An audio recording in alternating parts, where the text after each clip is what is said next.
Beyond the headlines. What Charlie Kirk's killing tells us about America's unspoken fault lines.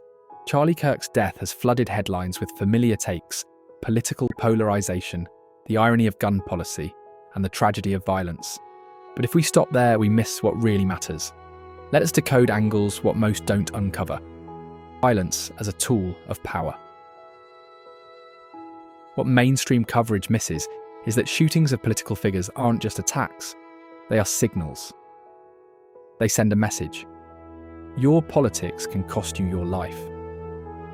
They reshape who dares to speak, who dares to lead, and who retreats into silence.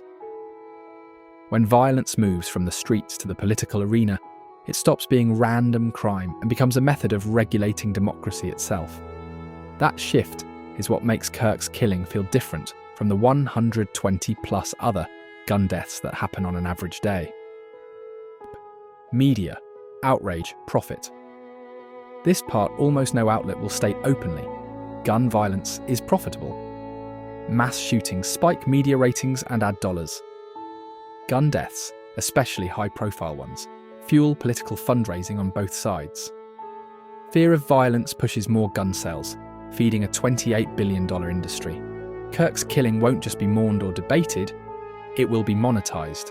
Tragedy is part of America's economy. And as long as outrage is lucrative, both sides of the political aisle will have financial incentives to keep the cycle going. The selective spotlight of national grief. Every day, dozens of Americans are shot. Why don't their names trend? Because America has a hierarchy of visibility. When politicians or celebrities are attacked, we call it a national crisis. When ordinary citizens die, especially in marginalized communities, it's treated as background noise. This selective mourning teaches us what the system values most: power, not people. Charlie Kirk's death matters, but so do the untelevised deaths that never earn a headline. 4. Why gun policy logic fails on both sides. Gun debates tend to break into two neat camps. Pro-gun, more guns equals more defense. Gun control, fewer guns equals fewer deaths. But both ignore the cultural layer. Guns in America are not just tools, they are symbols of masculinity and identity for many. Political totems, shorthand for freedom or oppression depending on who you ask. This is why policy alone can't solve the crisis. You can pass laws, but until the culture shifts, the logic will always hit a wall. The unspoken risk: death by silence. Here's the angle nobody wants to say out loud. If political killings escalate, the result may not be gun reform, it may be democratic retreat. Politicians will hold fewer rallies. Citizens will avoid activism out of fear. Public life will hollow out, leaving politics to the loudest and angriest extremes.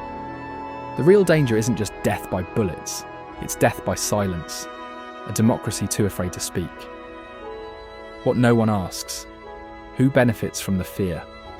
Every act of political violence leaves us afraid, but fear is never neutral. Someone always benefits. Authoritarians use fear to argue for more control. Populists use it to claim the system is collapsing. Corporations quietly profit from increased demand for security, weapons, or media attention. The unasked question after Kirk's killing isn't just, why did this happen? It's also, who stands to gain from the fear it creates? The takeaway here is that Charlie Kirk's killing isn't only about guns or left versus right. It's about how violence is becoming a language in American politics, how grief gets monetized, how democracy erodes when fear spreads faster than solutions.